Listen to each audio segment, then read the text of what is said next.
Okay, next speaker is Aris Clemons. She's a second-year graduate student, also very active participant in my heritage language seminar last spring. She is also a heritage speaker, but no? No. I say that about everybody. I mean, I guess of French Creole, but not of Spanish. Okay, not Spanish. So she's going to be talking about English only in spaces. Right. My project is called English Only, and it's exploring language ideologies and identity of Spanish-English bilinguals in monolingual spaces. So the larger project was exploring spaces, as I know we talked about not having that much work done on what it means to be bilingual in spaces of work, in public spaces, on the bus, in a grocery store, in classrooms. But for the purpose of this talk, I'm really going to kind of focus on experiences in the classroom, but both monolingual and Spanish language classrooms at the time. So what I wanted to do for this presentation is really focus on the examples that I give and the experiences of the Spanish-English bilingual participants that were part of my study. A little background to get us started so you guys can see where I was coming from when I was kind of conceptualizing this study. According to the Pew Research Center in 2015, there are about 53 million Latinx people in the United States currently, and about half of those, a little bit more than half of those, are under 18, right? So that means that the landscape, the education, the K through 12 educational landscape is changing. It's going to be different. The people who we are educating are going to be different than what we have previously seen in this country.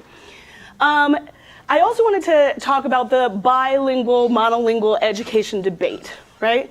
So this debate is centralized in the question of, should limited English proficiency students have some sort of education in their home language or in their heritage language as they're learning English, right? This is the base question that we hear, that the research is based on.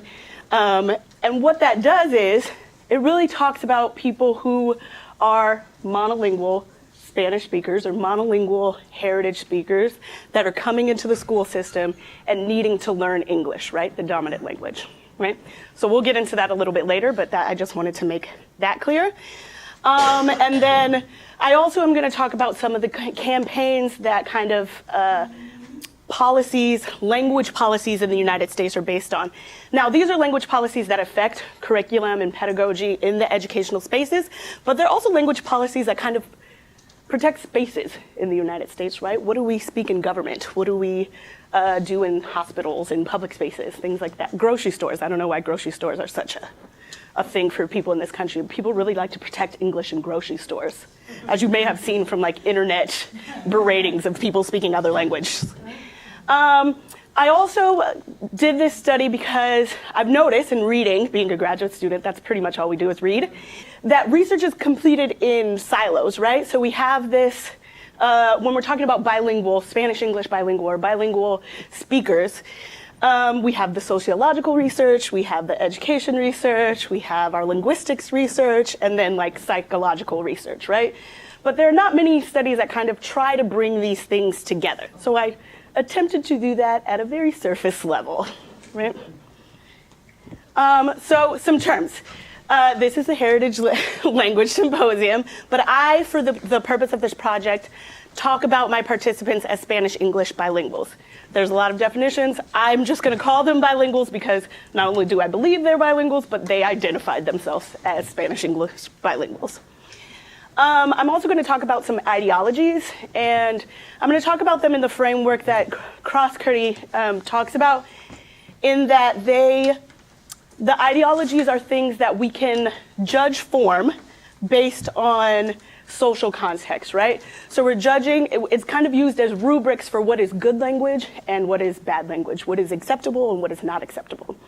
So 3 ideologies that I'm talking about are the standard language ideology, and that is that everybody in educational spaces should be learning an educated variety of the language. What that means, That's a whole nother conversation and a whole nother debate, right? But what it is basically saying is that there are certain varieties that are privileged over other varieties. There's a certain way of speaking that is privileged over another.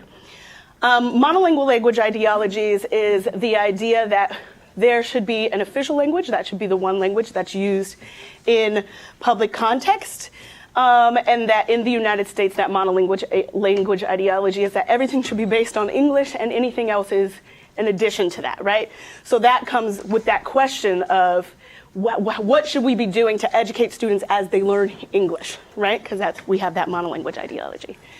And then counter-hegemonic language ideologies are things that fight against, or I guess, ideas that speakers that are oppressed by these ideologies, by standard language or monolanguage ideologies, use in order to protect themselves against those ideologies, right?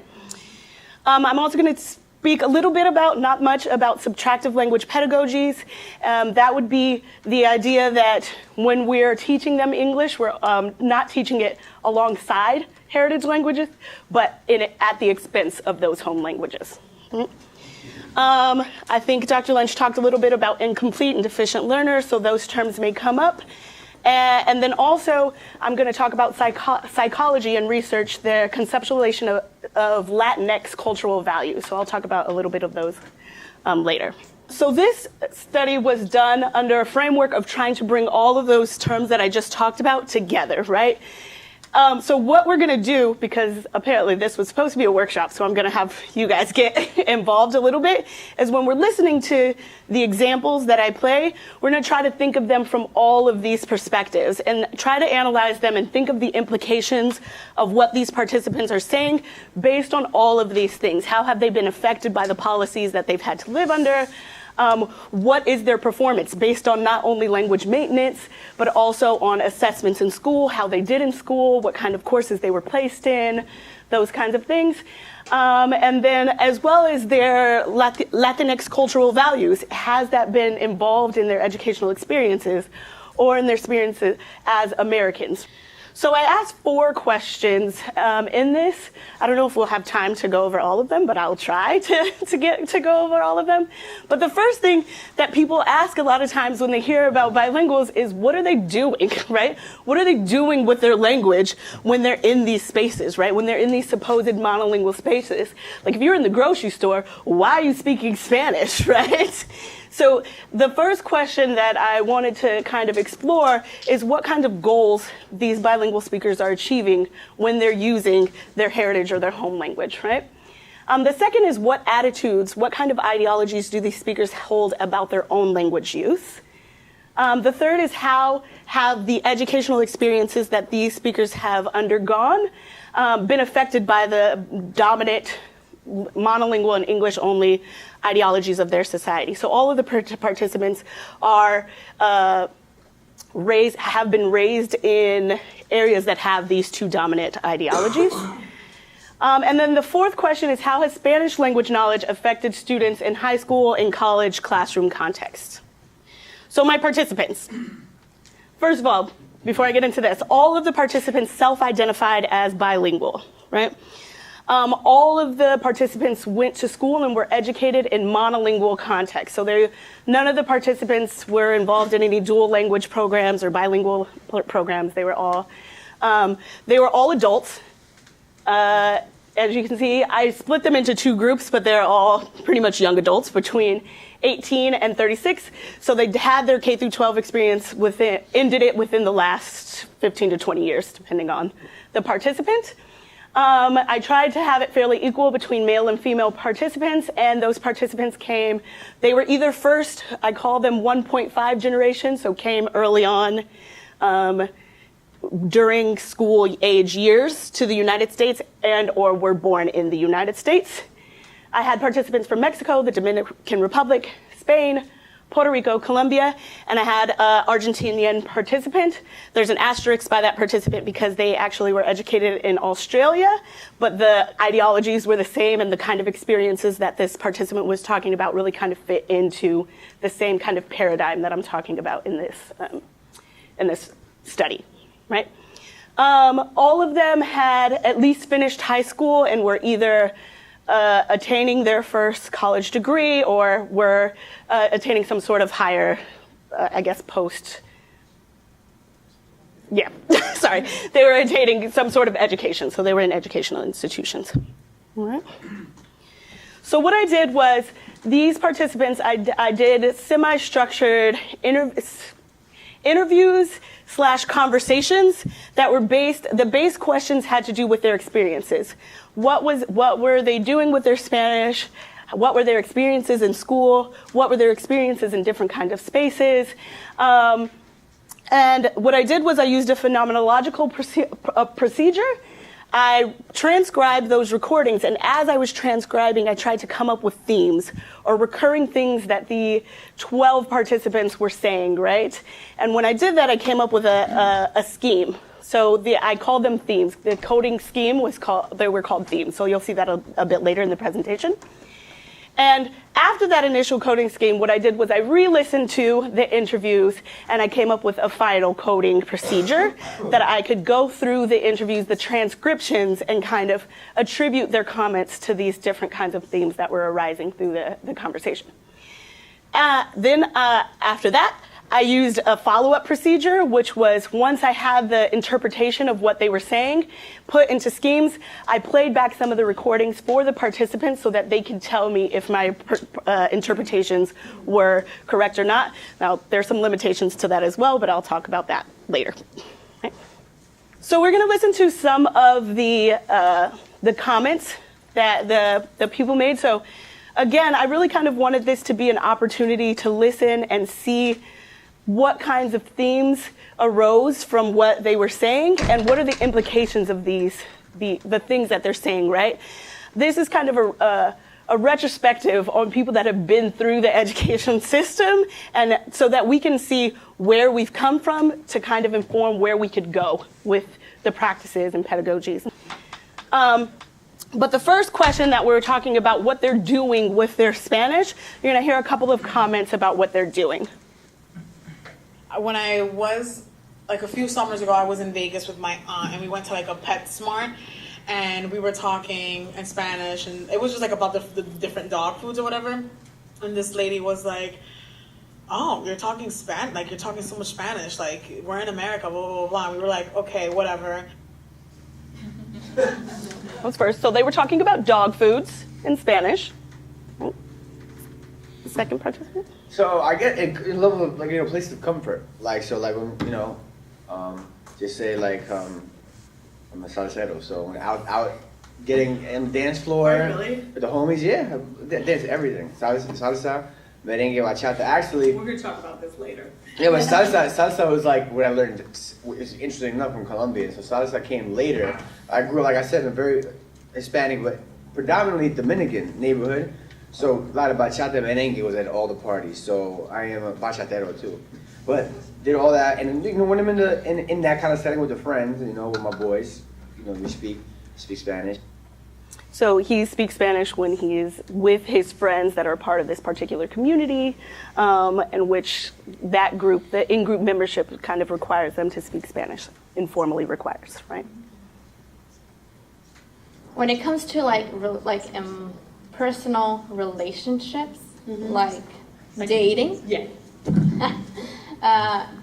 Because I had this experience last year, actually, and it was my first time that I dated a white boy. So, because all my other boyfriends were Hispanic or Latin or whatnot, so language was not a barrier.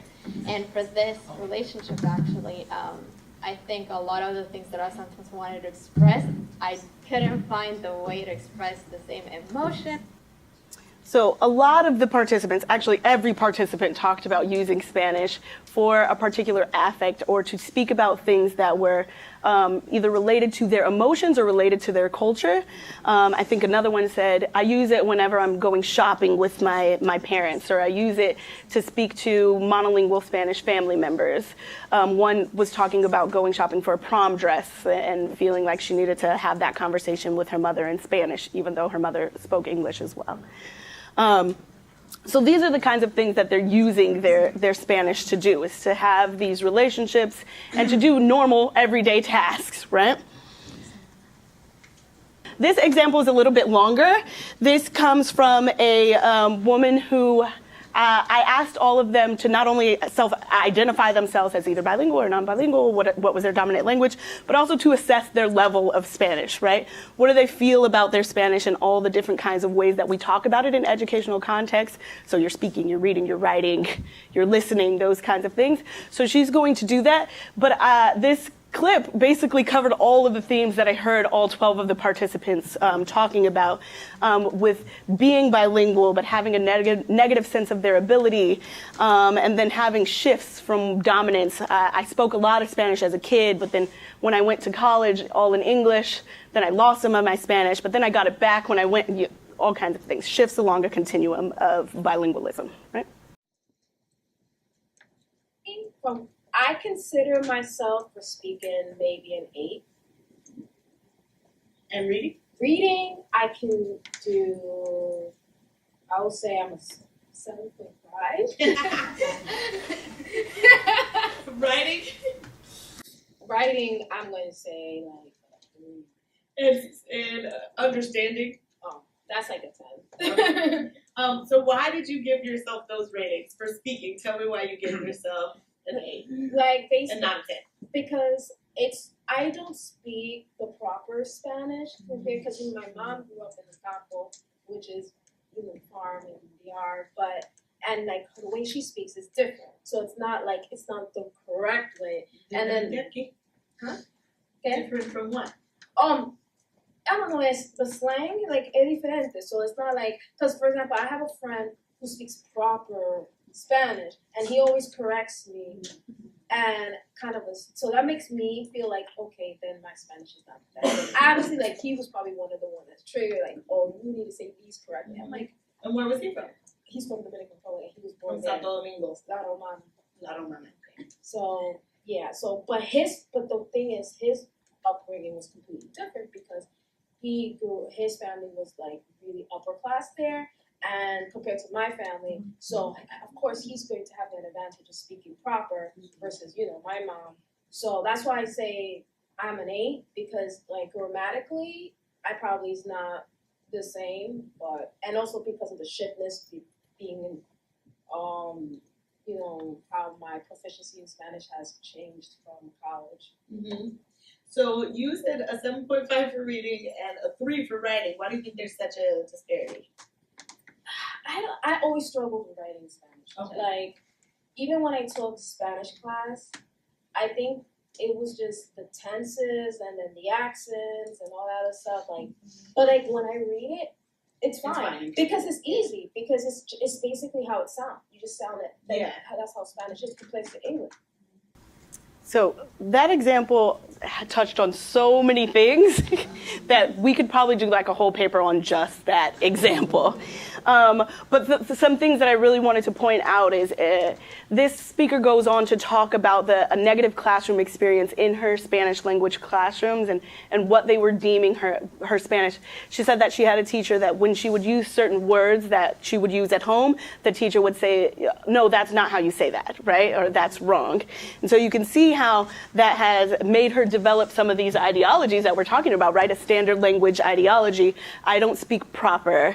I don't speak the good Spanish. And then there's also other ideologies that I didn't even touch on about class relations and things like that that are also implicated in these other larger ideologies that we're talking about, right? And then she kind of talked about the shift between being dominated in Spanish when she was younger and older. So she kind of talked about a lot of the issues or the themes that I brought up in this study. Right. The third question was, how have these speakers' educational experiences? And she talked about it a little bit, but this kind of gets you a little bit more information about what they felt during school, right? During these monolingual language education times. And they're going to be talking about placement in both ELA or English language courses as well as Spanish language courses.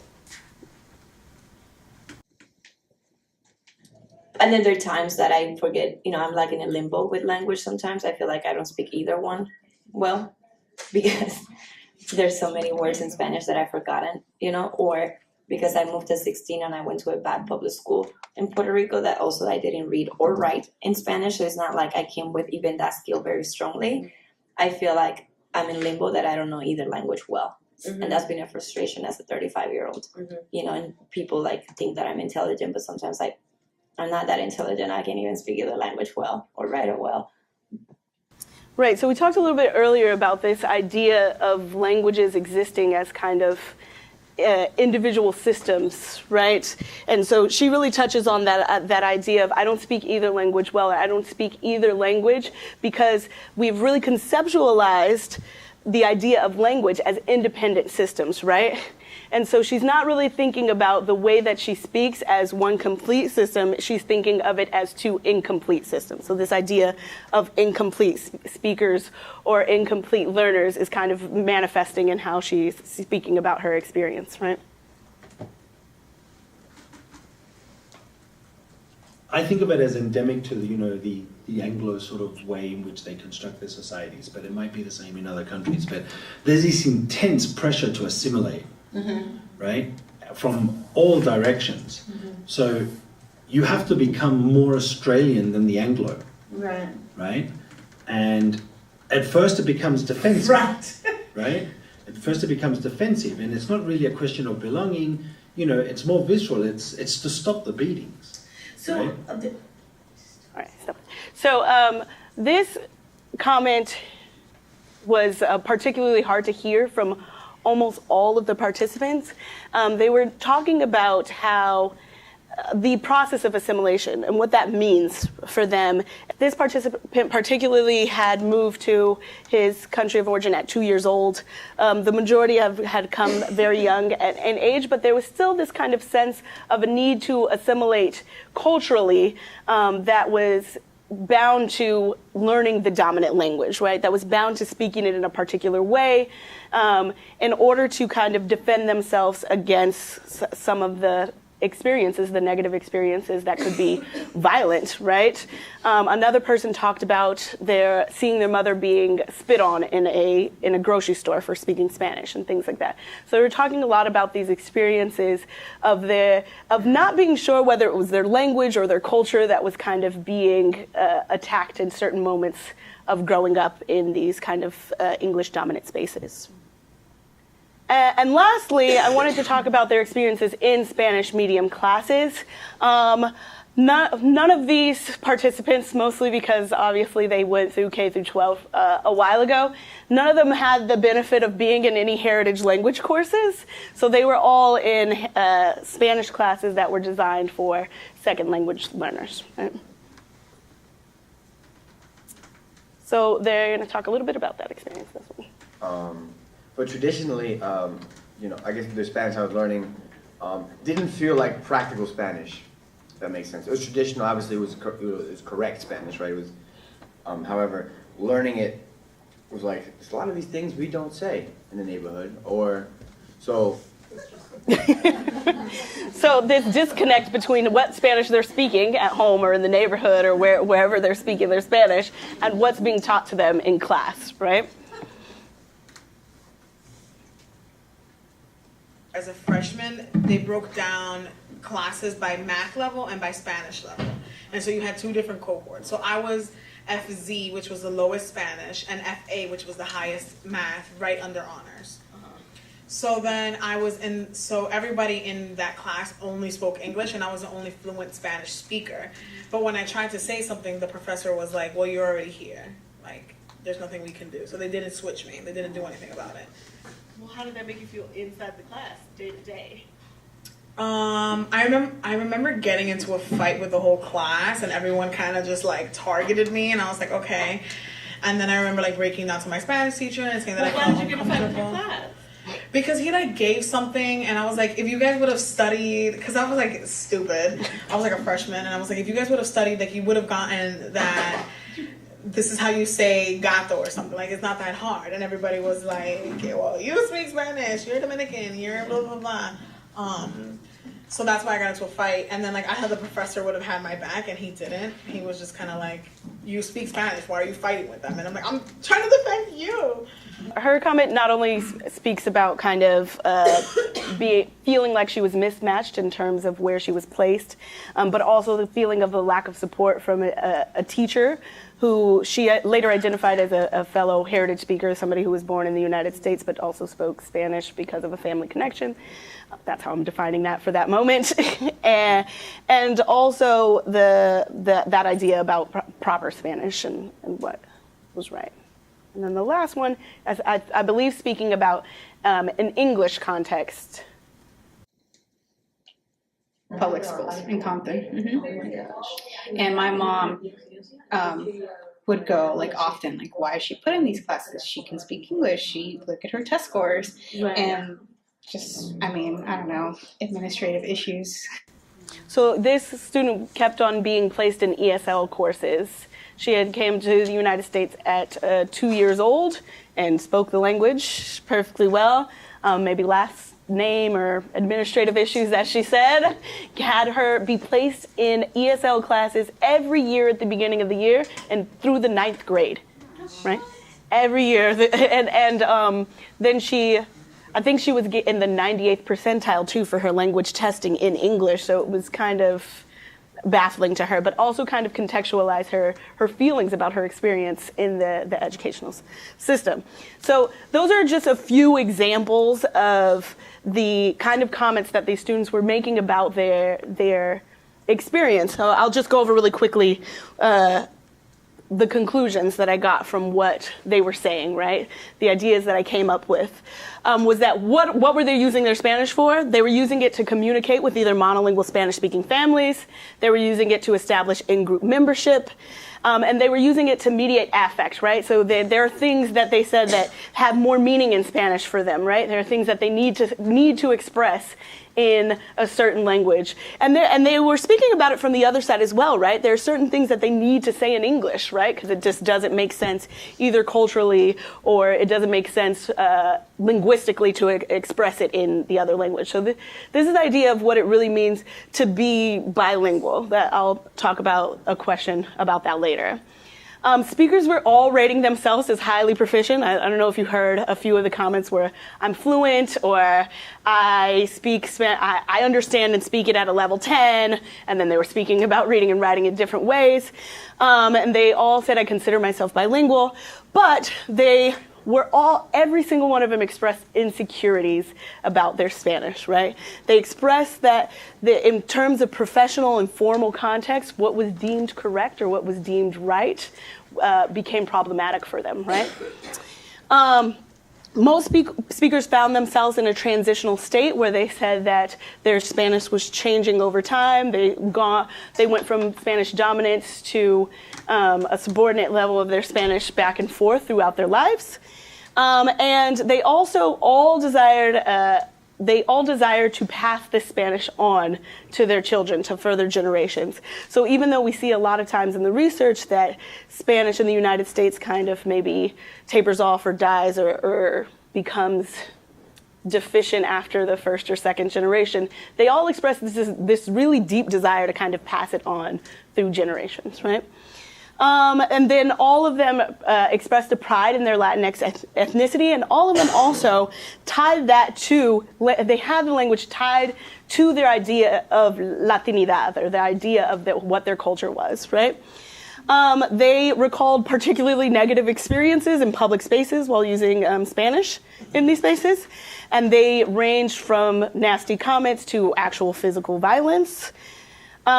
However, I didn't really mention it, but they did say that didn't necessarily stop them from wanting to use it or needing to use it in these spaces, right? Didn't necessarily curb actually there was a few comments about them curbing their behavior maybe on like buses or in different places, but if they were with monolingual Spanish family members, they were like, we're gonna use our Spanish no matter what, right?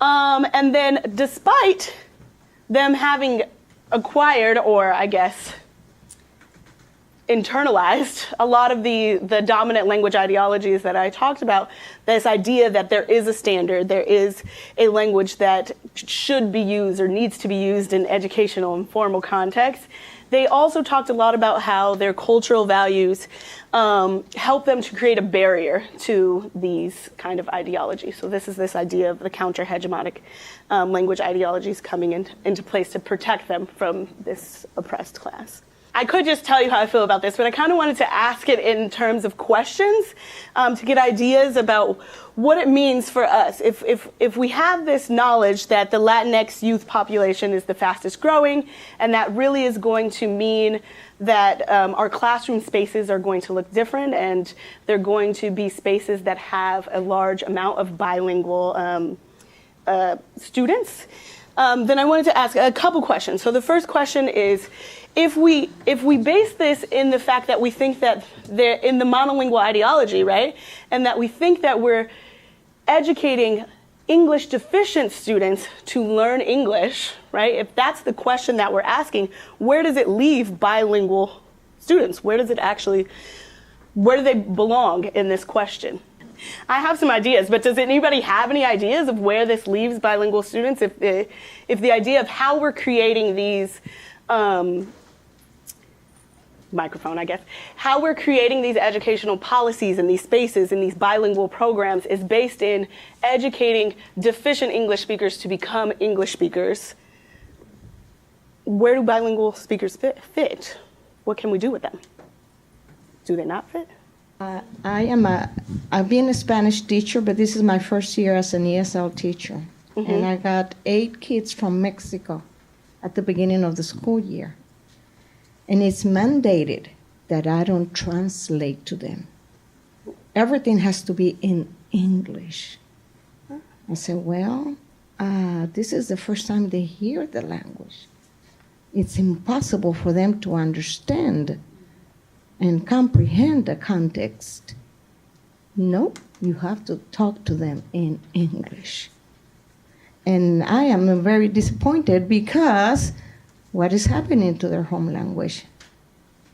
I know the child gets frustrated and they might close up in the learning process, but they don't want to understand. They don't want to see that. It's an English only. Mm-hmm. And it's tough because they need to understand that we are growing. Our Latin Americans or our Hispanics, we're growing in this country. And they need to preserve their home language, definitely. And it's to grow. They need to learn how to use it correctly and apply it. Right. So even though this question has resulted in a rise in bilingual programs and a rise in dual language programs, it doesn't really kind of help with what happens in the majority of the programs, right? I think the numbers are that in the year 2000 there was 260 bilingual ed programs in K through 12, and now there are around 2,000.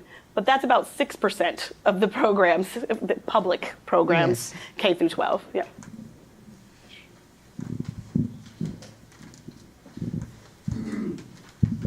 I'd just like to know, I'd like to bring up the idea of transference and that as a basis for teaching limited proficiency students in their home language, because one of the key ways of learning a secondary or a second language is to transfer a system that's already in place.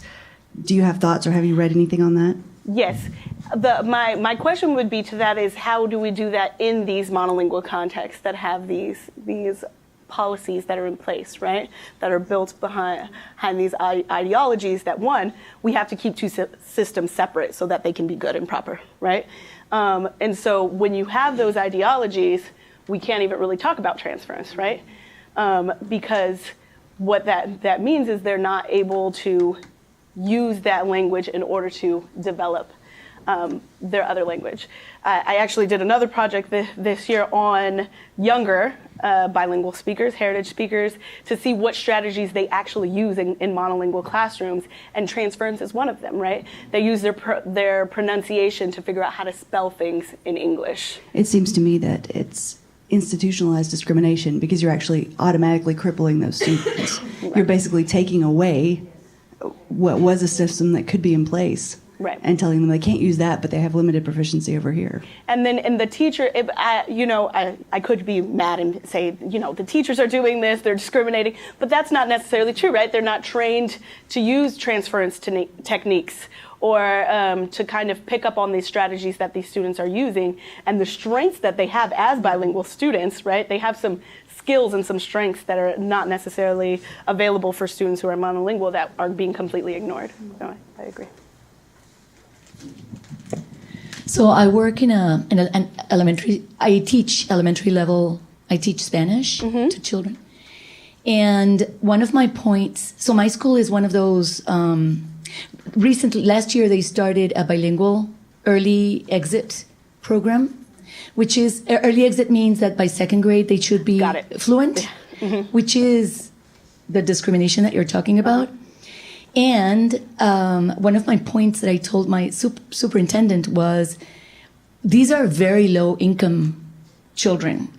So they could have, if we taught them Spanish and English, they could have a thing that would help them on in life. We are removing something that would actually help them improve socioeconomically and da-da-da-da-da. So that is one thing. On the other hand, we are, even in the late exit, which means that by fifth grade, they have to be bilingual or English speakers. It doesn't help them because it does help them because they speak a little bit more Spanish, but they're not giving them the tools to continue as bilingual students. So I think. Are they being assessed? Sorry to interrupt you, but are they being assessed in their Spanish and English? So in my experience is just in this school, and I had the experience of two fourth graders who came from a dual or bilingual program. So they had to take the STAR test in fourth grade. This was their first year in our school, and they were able to take it in Spanish. Okay. But I do believe, I may be wrong, but I do believe that they are quickly pushed to take the STAR test in English as soon as they can. So it's a total negation, if that's a word in English, negación of the abilities and the possibilities and the potential they have. So, I mean, it's... Yeah, we talk about this economic, bringing up the economic aspect of this is really important, right? Because in this same study that was talking about the growth of the Latinx population, they were talking about this growth and also Spanish being placed as like a dominant global language, right? And so that even these programs are built to educate higher socioeconomic class Americans to learn this global language as a benefit to them, but then it's subtractive for those who are coming from it as a heritage speaker. Right. So. So something interesting I've realized I'm raising bilingual kids, and I have a lot of friends who are also doing the same, and we talk about this all the time. And what the purpose and the goals are for these dual language programs, I think is interesting. And some of my friends did a bunch of the research and had their kids take the tests, before they enter kindergarten to see if they can be admitted into a dual language program. And there are some that basically it's designed for kids who are Spanish dominant, right, and half the kids are English dominant. Right. So my friends who are raising bilingual kids, there's one who was making a very strong effort to limit the the English exposure for the kid, so that the child would be Spanish dominant. So she would say to the English-speaking grandmother, don't speak to her because I don't want her English to get too good because then she won't get into the dual language program. And then there was another family who was very balanced bilingual, and so the child didn't make an amazing score in English because the child is bilingual and has two grammars in his head, and so then he's not admitted either, not from the Spanish side, not from the English side. But this is a child who is truly bilingual. So where do we leave those kids, That's my question. Does anybody have any ideas?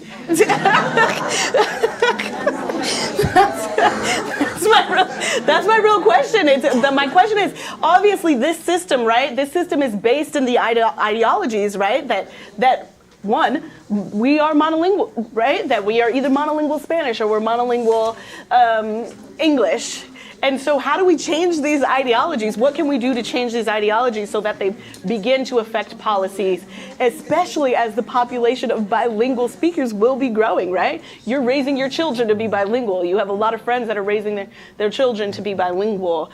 If I had a child, I probably would. But how do we change these ideologies? I'm an AP Spanish teacher, and I teach AP Spanish literature.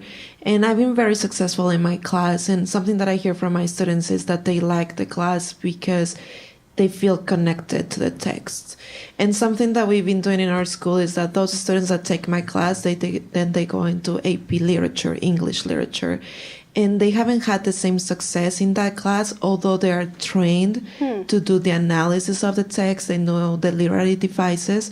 But something that my students have told me is that they don't feel connected. Like, if they are reading The Great Gatsby, right? Like, it is not the same as reading like a Garcia Marquez book. So they don't feel that connection and they don't feel invested in the class. And I feel like something that could happen in education is to make that switch into something that the students feel connected, because the text exists in English and they could be analyzing something that is related to them in English. But again, they don't do that change in the curriculum. Right. And really quickly going into the second question, because I already read it, something that I struggle a lot in my classroom is with the students that have been told most of their life that they only need to speak English, that when they go into an AP Spanish class and then it's required for them to speak Spanish, they get very frustrated because they say, this is America, we only speak English here. You cannot make us speak Spanish. And I've seen that they repeat the discourse that they've been exposed most of their lives, and they become part of that conversation that we have in society where people don't want to hear other languages other than English. And it's really, for me as a teacher, it's just really sad to see those students repeating the same things that were repeated to them, because they feel that that's the way that they are going to assimilate if they repeat the same things that they've heard before. So one solution that could be tried in elementary schools for this issue of being very polarizing. Right now, I haven't been an elementary school teacher in a long time, but I'm pretty sure that the way they're still assessing whether or not they go into ESL versus bilingual, they do an OPI interview with them, and they have to, it depends on the scoring, if they have a 1 through 100, if they have grade levels, or if they have a 1 through 10 scale, but they have to be a certain number of points higher in English than Spanish. The problem is it becomes very polarizing, and we have students that if you're better in English, then you're going to go to ESL, and too bad with all that Spanish that you have. If you're higher in Spanish, then you're going to go to bilingual, and your track is at risk. Another way of doing this would be to give them both OPI exams and add the score. Right. And that's how we could assess instead of polarizing. Right. And those were some of my ideas, that the implications of what they're saying is adding, text that even in English, in whatever language that they're doing, that do connect them to the curriculum. Now, this is for basically every student. We should be adding text that they can identify with, right? But also things where students can learn about intercultural being.